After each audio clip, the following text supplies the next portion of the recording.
Cepat.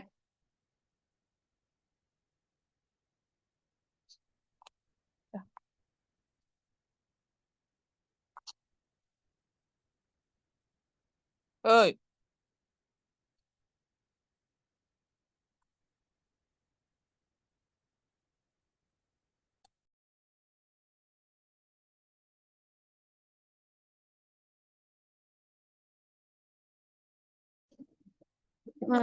Kan jadi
Progress.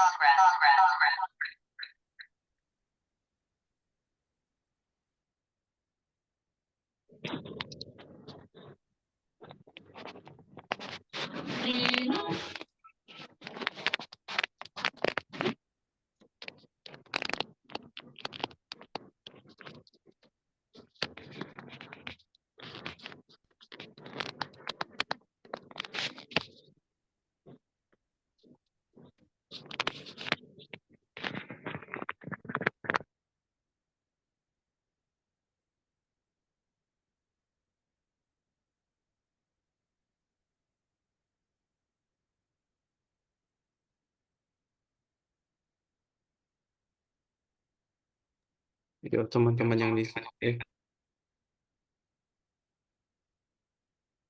Assalamualaikum warahmatullahi wabarakatuh. Waalaikumsalam warahmatullahi wabarakatuh. Pagi, Pak. Eka-nya sudah bergabung. Gimana, Kang? Pak? Pak Eka-nya sudah bergabung. Belum, Pak. Ditelepon dulu. Iya, Pak. Yang lain on cam ya.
Selamat pagi. Assalamualaikum. Waalaikumsalam, Waalaikumsalam. Kang.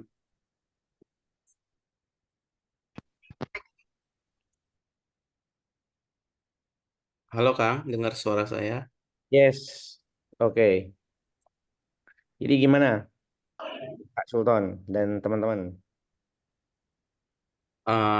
Jadi eh, di kami, Kang, di Hmm. beberapa kelompok udah ada megang residen.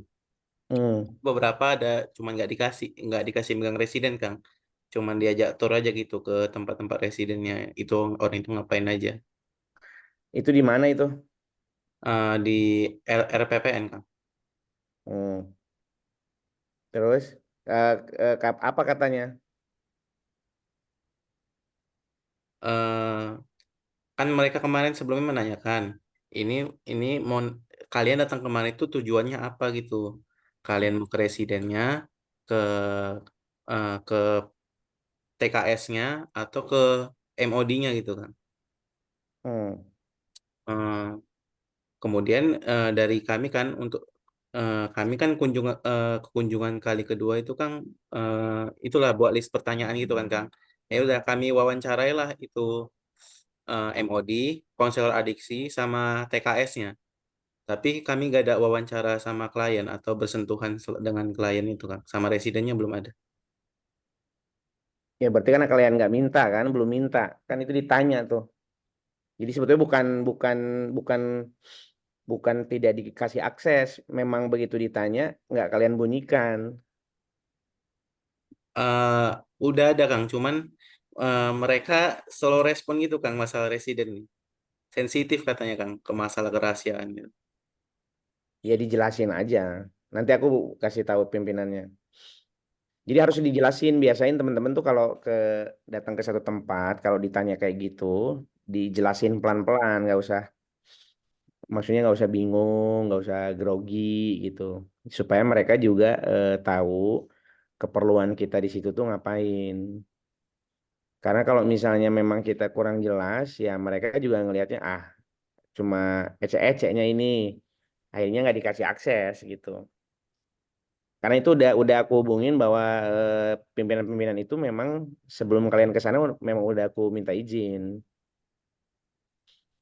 Jadi harusnya nggak ada persoalan. Apalagi beberapa lembaga yang kemarin saya dapat info dari Pak Fajar itu lembaga-lembaga yang sebetulnya udah ada kerjasama dengan kita. Jadi pas begitu dengar agak dipersulit akses, nggak mungkin nih, gitu kan.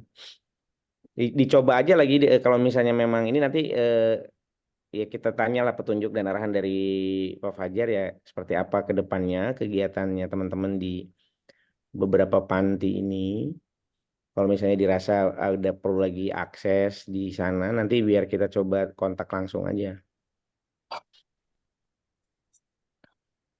Selain di RRPPN di mana lagi? Di kelompok lain Anda nggak mau ngungkapin masalahnya? Mana kelompok ya? Siapa kemarin si Fokus? Kemudian Medan Plus apa Yang di lagi? fokus siapa? Saya jumpa dengan kelompoknya Esika, tapi Esika bukan di kelas ini kan, di sebelah kayaknya. Bukan, Kang. Yang di kelompok sini ada masalah enggak? Di kelompok 1 orang Yohana ada masalah nggak? Kelompok 1. Nggak ada Kang sejauh ini. Kalau dari kelompok kami dipermudah kok Kang. Kayak kami minta klien, mereka ngasih. Kemarin itu ada sekitar 10 yang kami minta dan diberi sama pihak panti. Ya, oke. Mana? Di mana itu lembaganya? IPWL Bukit Doa, Pak. Itu yang di Fokus yang kemarin waktu saya masuk kan ada 4 lembaga tuh. LPPN, kemudian Fokus, kemudian apa? Medan Plus, sama Baitu Sipa. Mana mahasiswanya?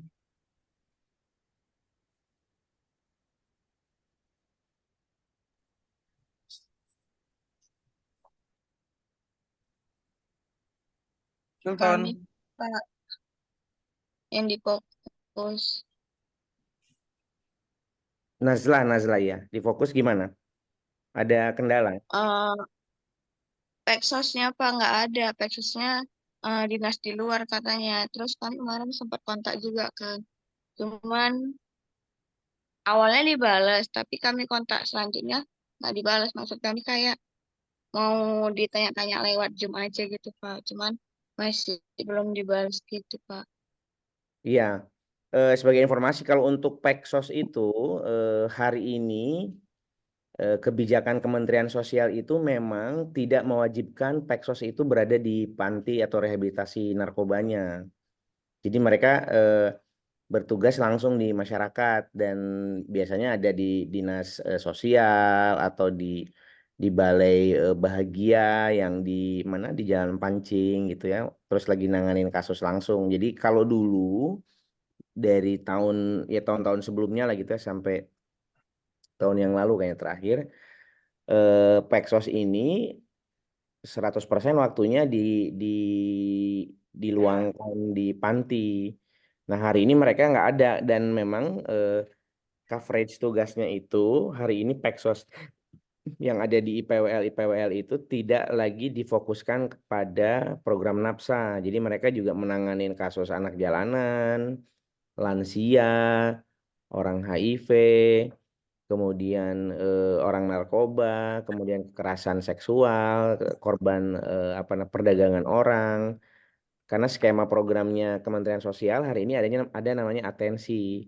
Nah, jadi semua sumber daya Peksos itu tidak lagi difokuskan pada isunya, maksudnya isunya anak, misalnya isu narkoba gitu. Jadi memang secara pekerjaan yang namanya Peksos hari ini di panti-panti rehab atau di PWL ini semua harus bisa menangani masalah-masalah kesejahteraan sosial di masyarakat gitu. Jadi memang akan sangat jarang mereka ada di panti. Jadi ya kalaupun mungkin mereka slow respon, bisa jadi mungkin lagi di lapangan ya kan. Tapi coba aja nanti dikontak lagi ke Peksosnya langsung. eh, Karena nggak mungkin juga nanti orang lembaganya yang menghubungi, mungkin dia udah dikasih tahu, tapi ya selebihnya memang kita, pengalaman saya pasti kalian bakal dikasih akses langsung biasanya tuh. Iya kan? Kayak ke residen, kalian diarahkan langsung, disediakan residennya, nanti diarahkan sama pimpinannya, nanti jumpain si ini, si ini, si ini Iya gitu. kalau Hmm.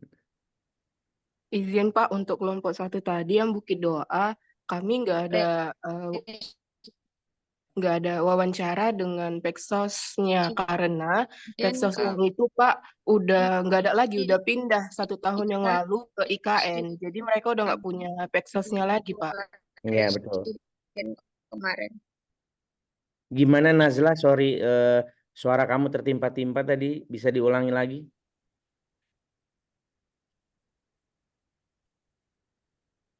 Kalau untuk residennya kemarin kami dikasih akses Pak 2 residen kemarin. Oke. Kamu di mana ya? Di fokus. Oke.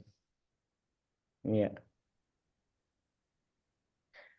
Di fokus itu kemarin saya jumpa juga dengan kelompok di sebelah. Jadi mereka minta akses pas pula saya lagi ngajar di situ kan, maksudnya ngajar beberapa ada peserta pelatihan, mau ngelihat kegiatan ya kegiatan mulai pagi dari jam 8 sampai 11 datang setengah 12 ya nggak akan bisa lihat lah kegiatannya di situ.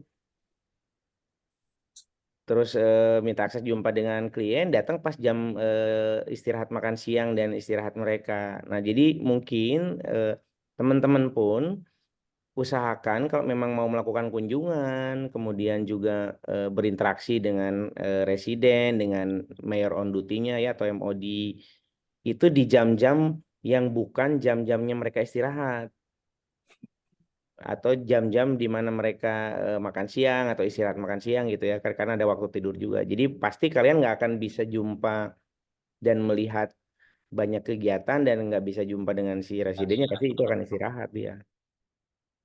Kalau misalnya ada jadwal ujian pun, harusnya teman-teman 1 hari sebelumnya atau beberapa hari sebelumnya diinfokan aja ke pengelolanya gitu ya, atau ke pimpinan yang kemarin apa namanya nomornya saya kasih itu. Jadi biar di take note sama mereka. Begitu. Oke, yang lain ada lagi kira-kira selain yang tadi di fokus di Bukit Doa, berarti udah oke ya, nggak ada persoalan. Pak, berarti kami nggak perlu membandingkan membandingkan kerjanya konselor sama Peksos di situ kan Pak, karena Peksosnya nggak ada. Kalau memang nggak tersedia ya nggak apa namanya, nggak mungkin juga kan kita paksa diadain kan. Kalau misalnya memang teman-teman mau komparasi, mungkin saya bisa hadirkan 1 atau 2 orang Peksos yang bekerja di panti gitu ya. Tapi mungkin sifatnya jadi teman-teman bertanya secara kolektif seperti ini. Jadi dia diundang untuk hadir ke forum seperti ini. Teman-teman nanti bisa bertanya di situ. Mungkin bisa sebagai alternatif kalau misalnya memang di beberapa panti teman ada panti-panti yang tidak memiliki Peksos bisa dihadirkan.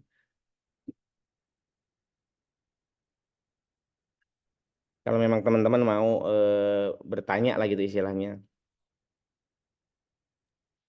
Itu kalau memang nggak ada, nggak usah dipaksakan, Kang. Tapi kalau memang apa bisa dihadirkan sih, karena Hmm. kan mengingat waktu nih, Kang, waktu Ya. ujian akhir semester gitu. Mereka kan ada Hmm. tugas yang harus diselesaikan gitu. Ya.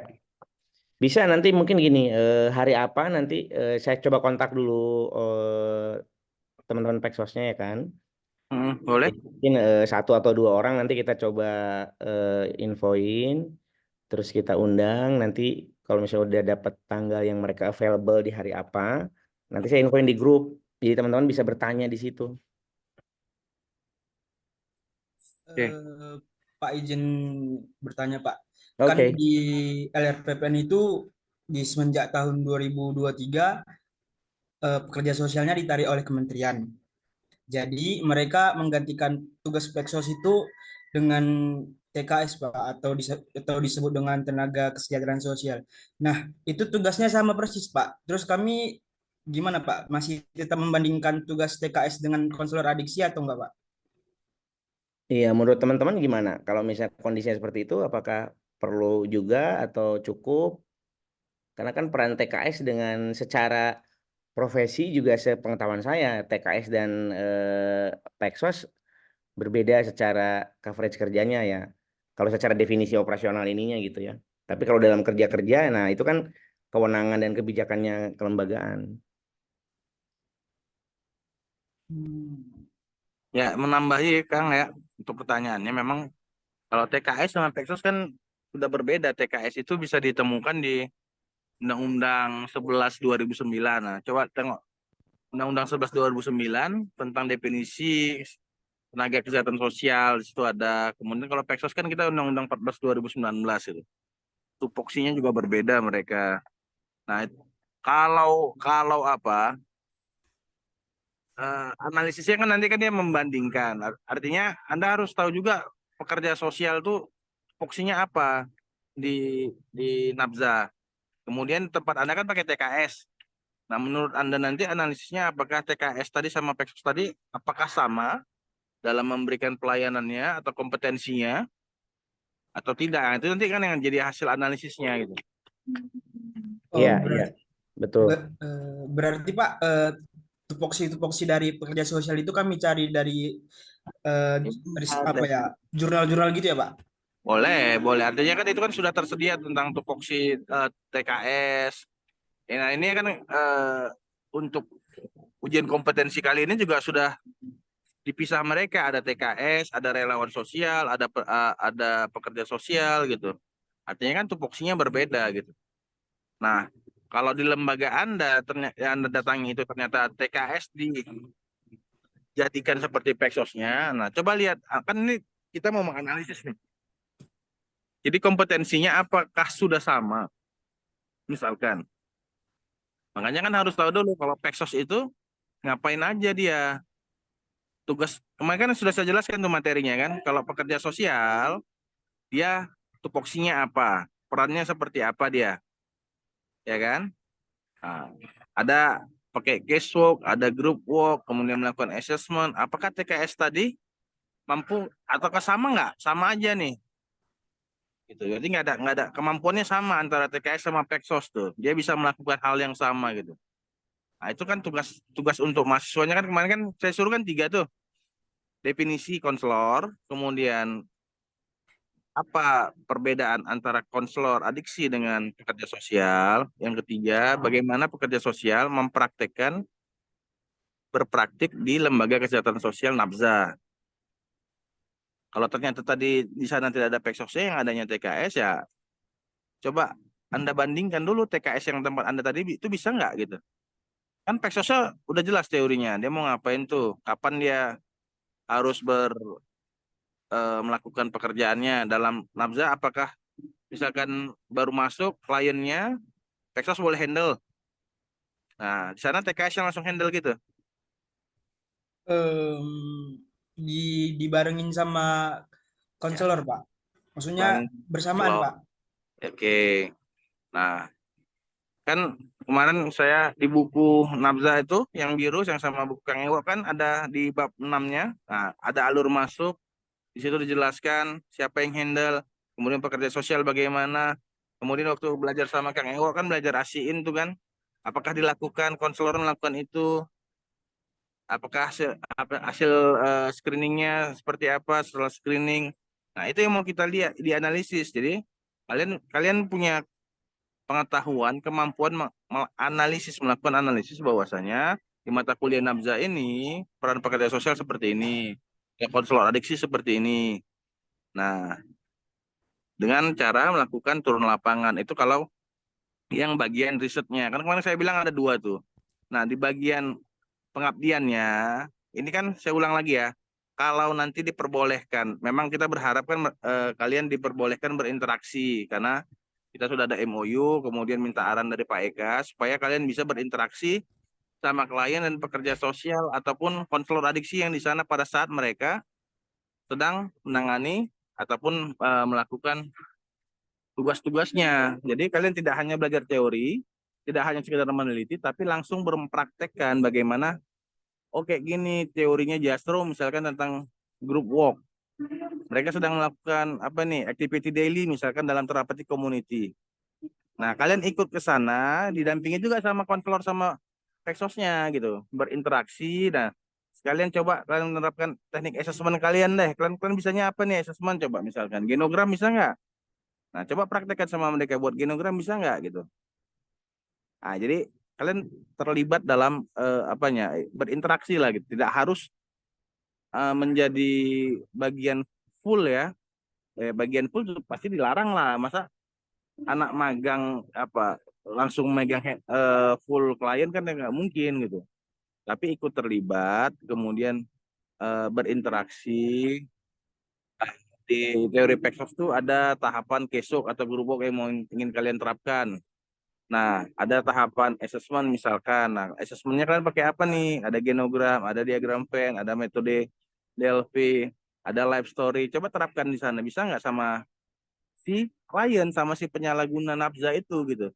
Jadi interaksinya tuh dapat. Kalau selama ini kan kita belajar teori, ini dipraktekkan teorinya langsung sama kliennya. Bisa, apakah sama? Pasti berbeda. Nah, itu experience itu yang kita harapkan Anda alami di LKS, Lembaga Kesehatan Sosial Nafza ini gitu. Kalau Anda sampai bisa menerapkan tahapan intervensi ya lebih bagus. Tapi kayaknya kan itu berat diberikan izinnya gitu. Sampai intervensi kan Anda sudah mencampuri program dari TC misalkan, ada activity daily gitu. Nah, coba yang ringan-ringan aja dulu nih. Ini kenalan dulu sama apanya konselor, sama peksos, sama klien, kemudian melakukan assessment. Coba assessment lah. Anda udah belajar teknik assessment tuh, ya kan? Nah, assessmentnya kalau Kesok pakai apa, kalau grup work pakai apa? Coba terapin dulu.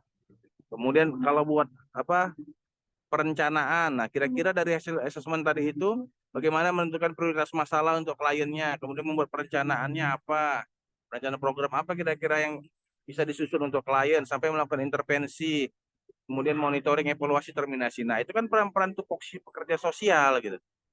Nah, kapan dia melakukan itu? Idealnya menurut teorinya itu masuk pada saat mereka melakukan activity daily. Nah, kenyataannya seperti apa? Nah, itu yang Anda analisis di sana. Bisa dipahami? Akil Leston Silutonga? Bisa Pak, bisa Pak. Makasih ya Pak. Ada lagi silakan. Iya, saya nambahin sedikit. Berarti memang gini aja. Artinya untuk memulai membandingkan itu kan teman-teman harus memahami baseline information-nya ya, informasi dasarnya. Tadi Pak Fajar udah bilang tuh beberapa rujukan dokumennya yang teman-teman mesti baca. Ada undang-undang tadi tentang TKS dan Peksos. Kemudian juga nanti mungkin bisa dibaca juga SNI 8807 2019 terkait standar layanan rehabilitasi. Di situ ada dibunyikan memang Peksos menjadi salah satu SDM yang harus tersedia. Jadi kalau misalnya memang tidak ada atau di LKS itu belum tersedia ya berarti memang mereka belum memenuhi standar yang ideal lah istilahnya atau standar pelayanan minimalnya.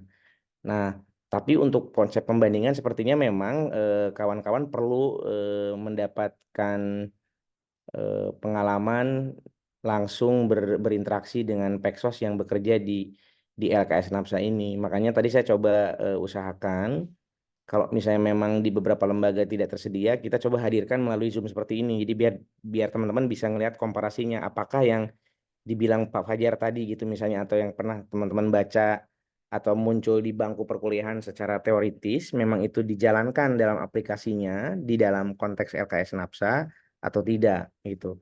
Karena memang sedikit banyak kondisi yang ada di lapangan itu akan dipengaruhi juga oleh kebijakan dari Kementerian Sosialnya. Kayak tadi bahasanya Sultan atau beberapa teman-teman bilang semua Peksos ini ditarik oleh Kementerian Sosial. Sebetulnya bukan ditarik, mereka tetap berada di apa namanya di LKS hanya pekerjaannya yang lebih diluaskan, tidak dikonsentrasikan pada isu-isu tertentu gitu. Misalnya kalau kita berbicara konteks LKS Napsa, kalau dulu Peksos yang berada di LKS Napsa dia nggak ngerjain masalah kesejahteraan sosial yang anak atau perdagangan orang atau misalnya HIV atau misalnya lansia.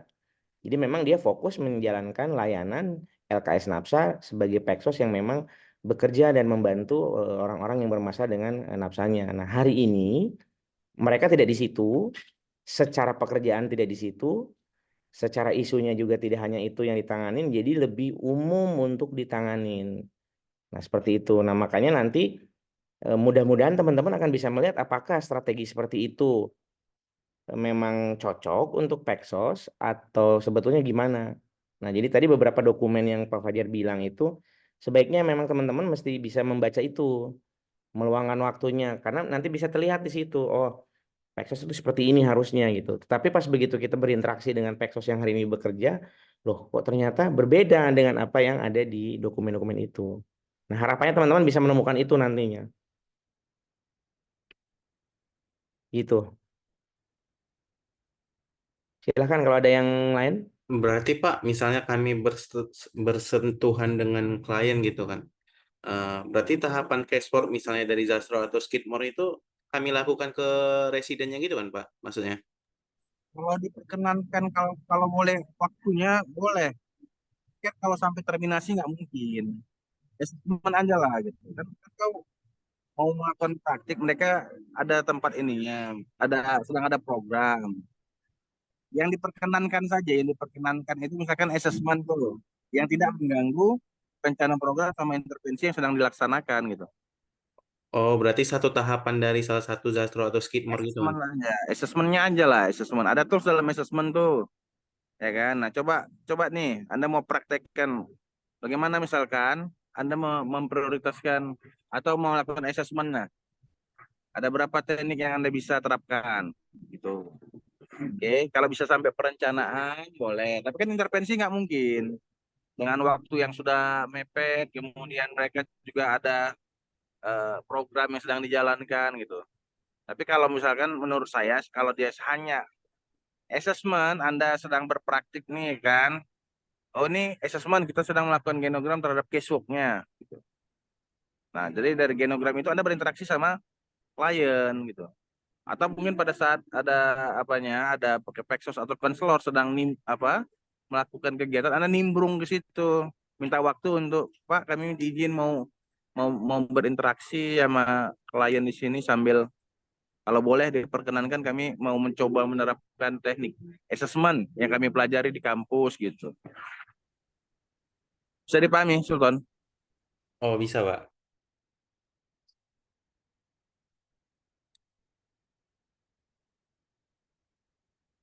Nanti saya coba komunikasikan ke LLPPN-nya soal yang Bapak bilang tadi. Kami akan melakukan satu tahapan itu Pak. Asesmen lah mungkin Pak. Dan mencocokkan penerapan tools-nya ke klien gitu.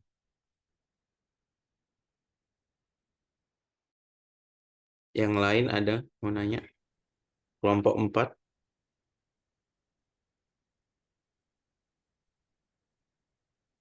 Yang dari tadi bersuara di sini beberapa kelompok aja, kelompok lain gimana?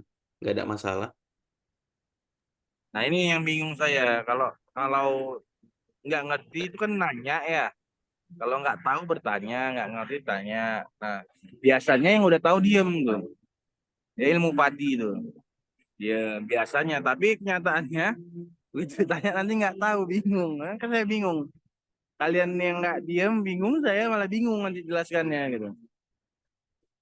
Jadi kalau Anda masih bingung, ditanya atau nggak peduli ya. Kalau nggak peduli enak ya ngasih nilainya gampang kan gitu. Gak ada mau usahanya ya gampang aja, enak aja kita gitu. Oke, kalau tidak ada, saya izin live karena mau ada urusan anak lagi nih. Oh, oke, oke Kang. Oke. Ya, selamat berakhir pekan. Kang, saya mau nanya dulu sebelum Pak. Ya, Kan, nggak apa-apa, silakan. Itu kan Pak Fajar yang mau live. ya, Saya masih di sini, Pak Sultan. ya.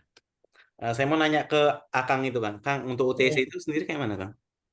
Ya, jadi UTC itu atau Universal Treatment Curriculum, kalau memang ini kan sebuah kurikulum yang dikembangkan oleh Colombo Plan untuk menjadi apa namanya media sebagai peningkatan pengetahuan dan kompetensi seseorang untuk menjadi profesional di bidang adiksi, ya. Nah, di Indonesia itu training-training terkait UTC ini dilakukan oleh yang namanya training provider yang memang sudah mendapat izin melakukan training di Indonesia. Jadi dapat lisensi lah gitu istilahnya. Nah, lembaga yang diizinkan melakukan training UTC itu di Indonesia ada 3. Jadi ada Education Parahita namanya, ada Medan Plus Training Provider, ada Badan Narkotika Nasional. Nah, jadi kalau misalnya kemarin kan banyak teman-teman yang bertanya kalau saya mau ikutan training, mau tahu lebih jauh ini macam. Nah, silahkan follow akunnya Medan Plus Training Provider. Nanti saya share di chat namanya. Sama Parahita. Nah, mereka biasanya membuka training-training yang bisa diikuti oleh orang-orang umum ya, artinya yang memang tertarik untuk belajar adiksi. Sebentar saya cek dulu nama akunnya ya.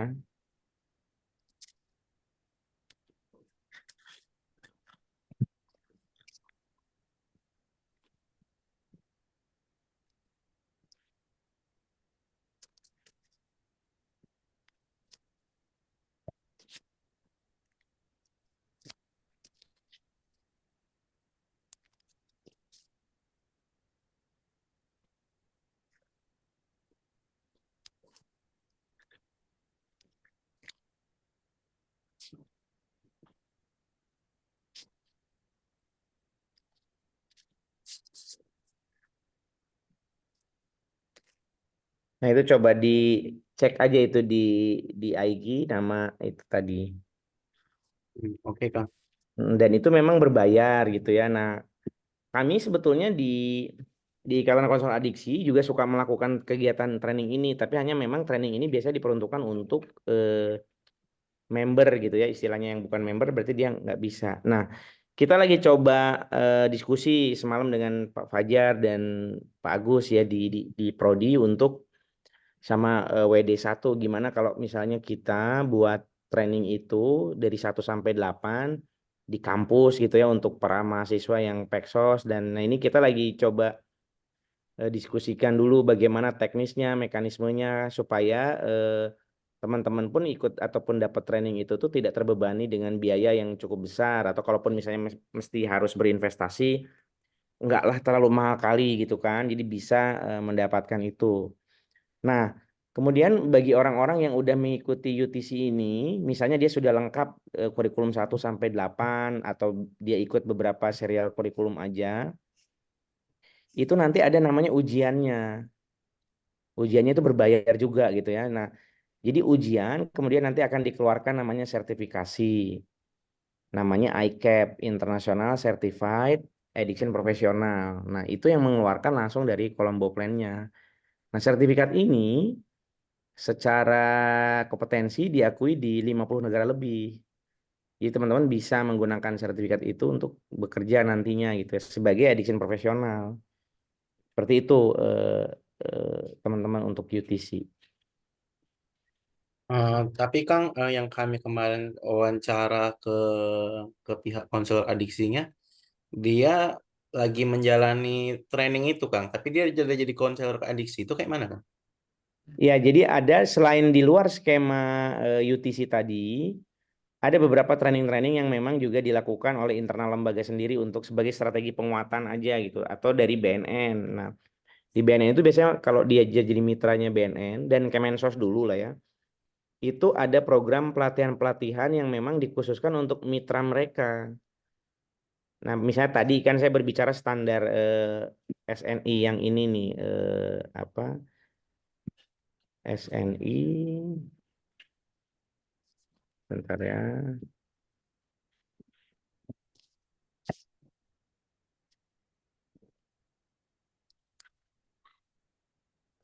Nah, nanti teman-teman cari dokumen itulah 8807 2019 tentang standar pelayanan di BNSP itu ya. Nah, ada beberapa lembaga-lembaga ataupun BNN yang melakukan pelatihan memang untuk melengkapi komponen SDM atau menguatkan SDM yang ada di rehab-rehab yang memang belum memiliki kapasitas yang baik.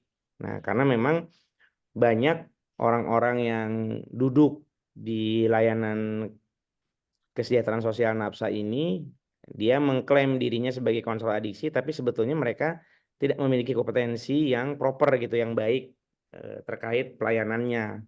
Makanya diberikanlah training itu. Begitu. Supaya bisa membantu pelayanan-pelayanan ataupun membantu penanganan klien di pantinya masing-masing. Soalnya kan yang kami wawancarai konselor adiksinya, Kang, dia cuman tamatan SMA gitu kan. Terus dia mantan pecandu yang ada di situ, Kang. Terus jadi konselor adiksi. Ya, dia ikut training sekolah konselor biasanya. Nah, itu ada beberapa panti rehab yang mengadakan trainingnya oleh mereka sendiri. Nah, tapi sebetulnya dia bukan training provider yang tersertifikasi seperti yang tadi saya kirim di chat. Gitu. Gitu, Pak Sultan Berarti dan itu nanti masuk ke analisis kami lah ya, Kang. ya, silakan nanti kalian potret aja gitu bagaimana di lembaga yang teman-teman sekarang hadiri, yang hari ini teman-teman di situ ditanya aja bagaimana misalnya konselor adiksi ini dipilih atau bagaimana kriteria lembaga itu dalam memilih staf konselor adiksi itu. Kemudian bagaimana memberikan penguatannya, meningkatkan pengetahuannya, kompetensinya. Nanti di situ kalian bisa melihat sebetulnya seperti apa peran, fungsi, dan apa namanya seseorang bisa dikatakan sebagai konselor itu bagaimana. Oke Kang, ini aku mau nanya MOD dulu Kang. Kang, eh, saya kemarin kan wawancara juga sama MOD yang di LRPPN. Itu dia bilang kalau untuk daily activity bukan MOD yang buat, tapi ada atasan mereka lagi namanya manajer itu Kang. Itu Iya, manajer program. oh, MOD itu orang yang menjadi koordinator pada hari itu. Dia memastikan semua jadwal yang udah didesain itu memang dijalankan. Dialah yang mengawal. Koordinatornya hari itu namanya MOD, Mayor on Duty. Nah, jadi misalnya jam sekian harus ngapain. Nah, itu dia tuh memastikan tuh. Kalau misalnya residennya masih pada di kamar, dia yang calling gitu. Kalau dalam konteks TC ya, di Tropical Community, nanti disuruh assemble misalnya berkumpul. Nah, itu tugasnya MOD. Nah, nanti setelah mereka berkumpul, baru misalnya ada beberapa topik-topik materi, TC lecture, dan yang lain-lain, biasanya ada konselor yang ngasih, ada staff yang lain, atau juga kadang-kadang kalau MOD-nya memang udah memiliki kemampuan, biasanya suka diberikan izin untuk itu. Gitu dia. Korlap berarti Kang. Gimana? Korlap. Ya bisa dibilang seperti itulah. Tapi dia bukan di lapangan yang gimana gitu. Dia bertugas pada hari itu di facility. tapi di LRPPN di antara residennya itu ada namanya Amir atau Chief Kang, Chief. Ya, chief itu ketua kelompoknya di situ. Nah, jadi ada beda-beda. Kalau chief itu kan memang dia yang mengontrol kelompok-kelompok kecil. Nah, kalau MOD itu dia satu departemen ininya, gitu programnya. Jadi ada kalau di dalam TIS itu ada hierarki dia, yang paling bawah, di tengah, sama di atas. Nah, itu mungkin di LRPPN teman-teman temukan, tapi di panti yang lain belum tentu itu ada sekalipun dia menggunakan TC. Misalnya yang di Baitu Syifa nggak akan ada MOD, ada ini, tapi nggak sedetail yang ada di LRPPN misalnya, karena TC-nya udah dimodifikasi, ada. Mungkin nanti ada juga di Bukit Doa, setahu saya lupa ya, Bang Joni itu punya MOD atau chip atau gimana. Kalau RPPN itu memang dia masih menggunakan pendekatan-pendekatan TC yang seperti itu yang tadi Sultan ceritain. Oke Kang, saya cuma mau nanya itu aja. Oke. Kang izin bertanya, Ya, kalau untuk panti yang non IPWL atau itu emang nggak boleh atau nggak harus memiliki pekerja sosial ya Kang? Soalnya kami kemarin bertanya pada mereka, alasan mereka tidak memiliki pekerja sosial itu karena panti rehab mereka tidak ber-IPWL. itu gini. IPWL itu kan yang menjadi leading sektor atau koordinator program ini adalah Kementerian Sosial. Nah, Kementerian Sosial itu mempunyai kewajiban menyediakan pekerja sosial yang akan ditempatkan di lembaga kesejahteraan sosial. Nah, jadi bagi lembaga-lembaga yang sudah ada kerjasama atau MOU dengan Kemensos, dinamakanlah IPWL, Institusi Penerima Wajib Lapor. Nah, salah satu benefit yang didapat oleh IPWL ini adalah disediakannya Peksos oleh Kementerian Sosial. Mereka di-hire langsung oleh Kementerian Sosial untuk membantu IPWL ini. Nah, Bagi lembaga-lembaga yang belum menjadi IPWL, belum terdaftar sebagai IPWL, mereka tidak memiliki Peksos yang dibiayain lah secara gajinya itu dari Kemensos. Tapi secara tugasnya dan perannya, karena di SNI itu ada SDM yang namanya Peksos, mereka wajib mengadakan Peksos dengan kemampuannya sendiri, gitu tuh. Jadi bahasanya sebetulnya bukan kami yang IPWL memang tidak diberi nggak ada Peksos atau gimana, sebetulnya bukan begitu. Memang mungkin mereka tidak memiliki sumber daya yang cukup dalam hal ini misalnya untuk operasional membayar gajinya dia sehingga Peksos tidak tersedia.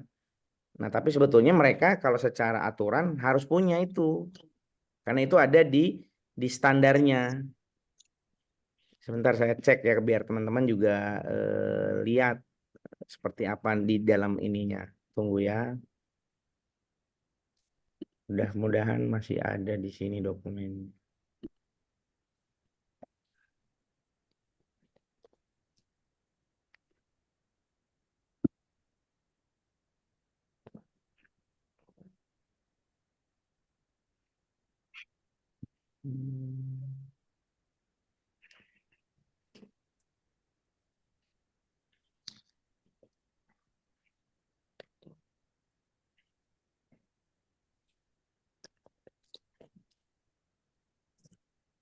Saya bisa share screen, Pak Sultan, enggak? Bisa Kang, bisa. Oke. Nah, ini nampak teman-teman. Nampak Kang. Ini SNI yang tadi saya bilang itu. 8807/2019 ya. Nah,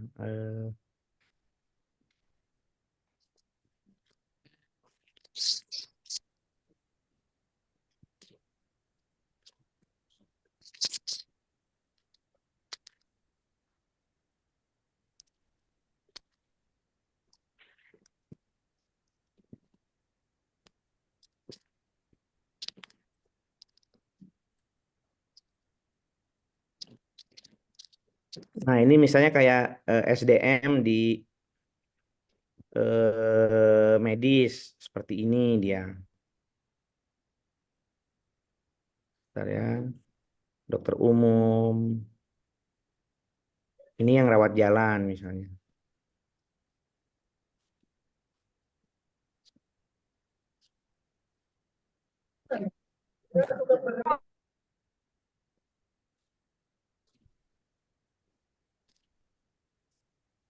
Nih, di sini nih.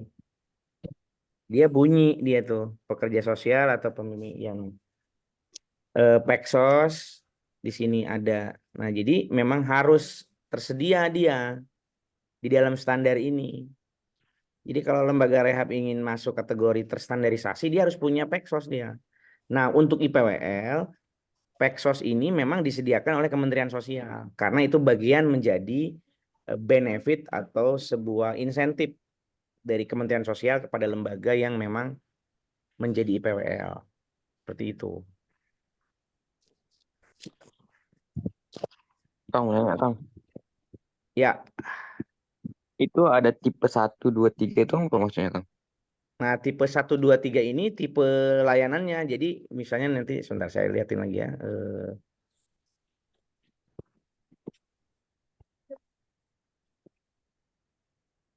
Ini dokumennya saya kasih dulu ke teman-teman aja ya, tunggu ya.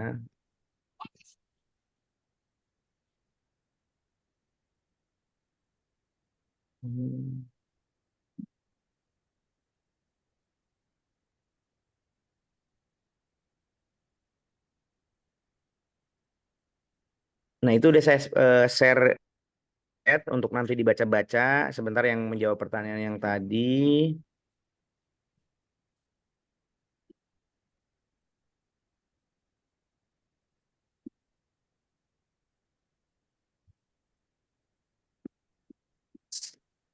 Oke, nah ini tipe 1, tipe 2, tipe 3 kan. Nah, jadi kalau ini sebetulnya kategori layanan rehabilitasi. Jadi kalau misalnya Anda mau menjadi lembaga kesejahteraan sosial atau panti rehabilitasi narkoba tipe 1, semua yang ada di daftar ini nih misalnya ruang tunggu, ini kan persyaratannya ya. Ruang tunggu, ruang konsultasi, ruang administrasi. Kalau teman-teman mau menjadi layanan rehabilitasi yang tipe 1 standarnya, ini harus ada satu-satu ruangannya. Nah, tapi kalau tipe 2 cukup satu ruangan tapi tergabung dengan ruangan yang lain bisa. Kalau tipe 3 ya yang penting ada aja kecil nggak jadi masalah gitu. Supaya ada bisa menjalankan ruang tunggunya ini. Nah, kalau nggak ada ya berarti dia harus membuat ruangan itu. Nah, jadi ini kategori ini hanya berbeda dari sisi sarprasnya aja. Nah, misalnya tuh ini untuk ruang rehab medis ya karena memang dia intervensinya tidak di sosial, adanya di medis tersedia khusus. Kalau misalnya yang tipe 3 nggak ada pun nggak jadi masalah gitu. Gitu dia itu yang membedakan tipe 1, 2 dan 3 di persyaratannya aja. Nah, ini kategorinya kan sarana prasarana di sini. Nanti kita lihat misalnya untuk programnya rawat jalan. Kemudian intervensinya medis. Kemudian ada yang psikososial ya, program yang dijalankannya apa. Nah, ini harus ada semua. Jadi kalau ini nggak ada, tidak terpenuhi, dia tidak masuk kategori 1, 2 atau 3 nantinya. Gitu. Paham kira-kira ya? Paham, Kang? Oke, sip. Sama.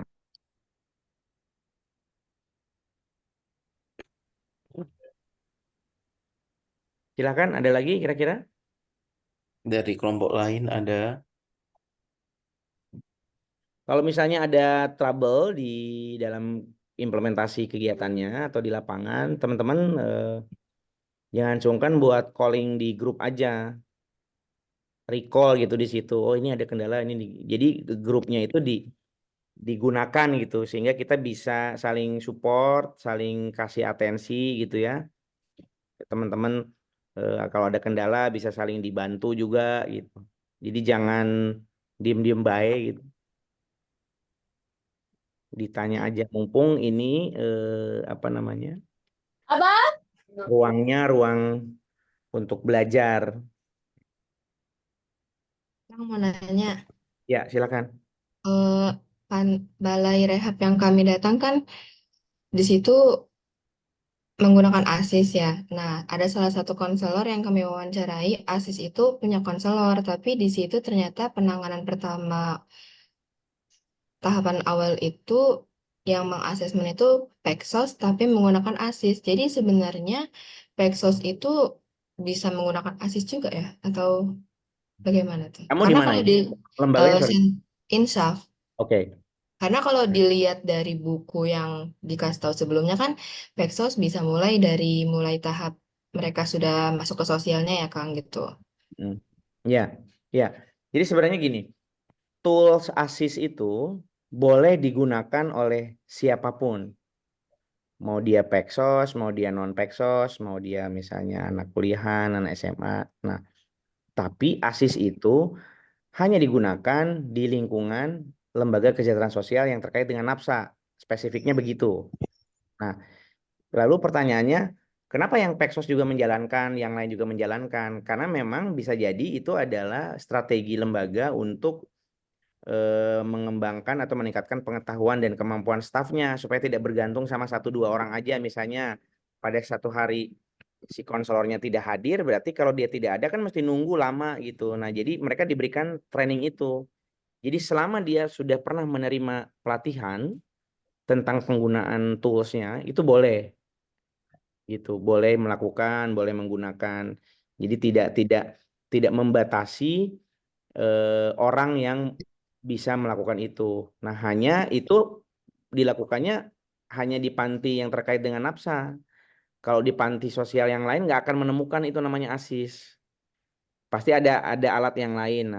Nah, teman-teman sebetulnya kalau kita lihat lebih besar gitu ya, lebih jauh sebagai seorang Pexos, ini saya ngomongnya dalam konteks perkuliahan ya, dalam konteks pendidikan teman-teman di program studi ini gitu. Nah, kalian itu akan belajar tentang banyak hal. Perangkat-perangkat asesmen atau screening untuk masalah sosial secara umum. Nah, ASIS itu adalah perangkat yang diajarkan atau diberikan pengetahuannya untuk topik yang lebih spesifik.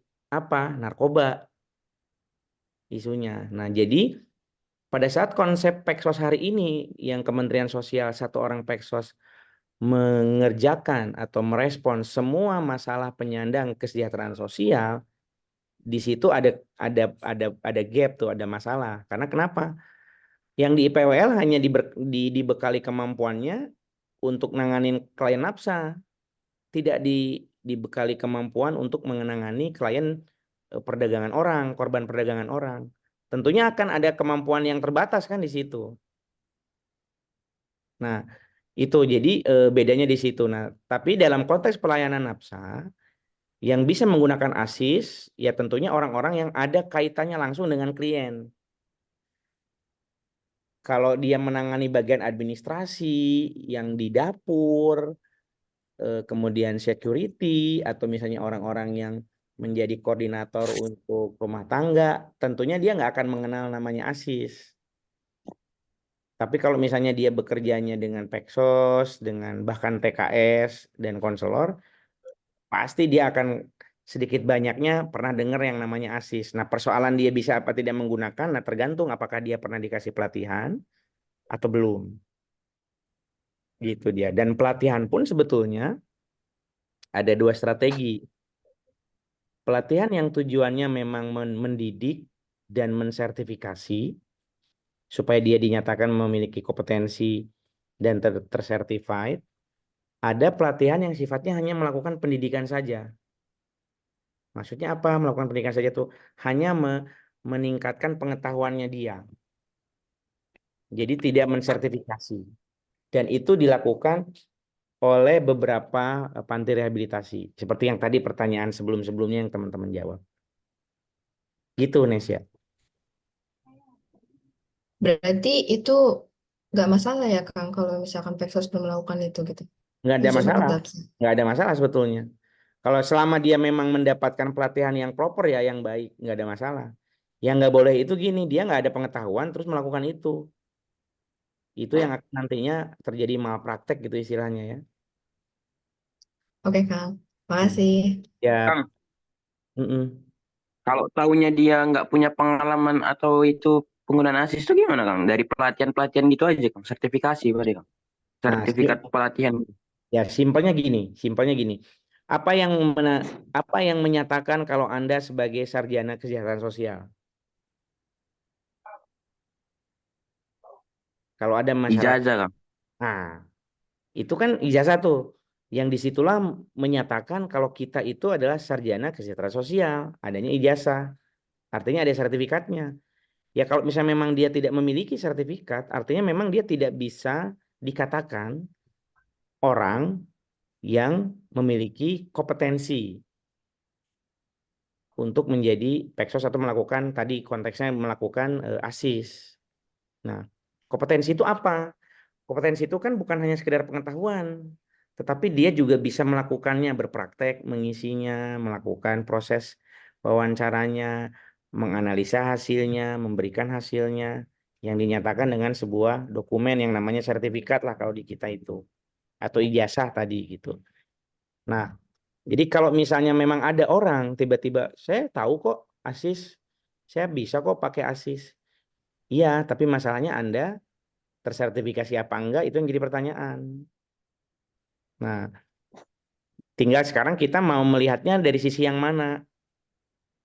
Kalau secara lembaga terapi rehabilitasi ya tentunya kalau kita mengacu pada SNI tadi ya dia harus tersertifikasi. Kalau enggak ya dia memang hanya sebatas memiliki kemampuan dan pengetahuan tapi tidak tersertified. Jadi intinya kurang lah apa namanya ya. Keyakinan orang itu kalau kita nggak ada dokumen-dokumen itu, sertifikat lah dalam hal ini atau ijazah, orang wah nanti jangan-jangan kaleng-kaleng. Nah, gitu bunyinya. Biasanya itu yang menandakannya ditanya, pernah ikut training nggak? Pernah misalnya.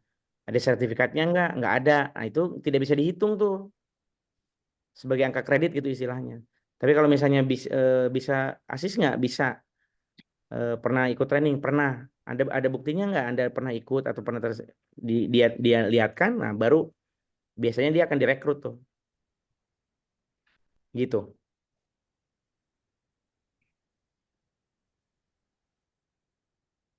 Baik, ada lagi kira-kira?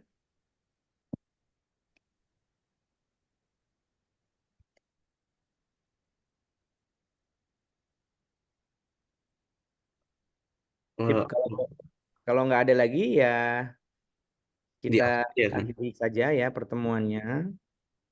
Lagi-lagi nanti kalau misalnya memang ada kendala-kendala yang lain dalam prosesnya, silahkan pergunakan grup WhatsApp-nya. Karena grup itu kan teman-teman buat sebagai media kita berkomunikasi karena mungkin keterbatasan waktu kita untuk tatap muka, jadi dioptimalkan gitu teknologinya.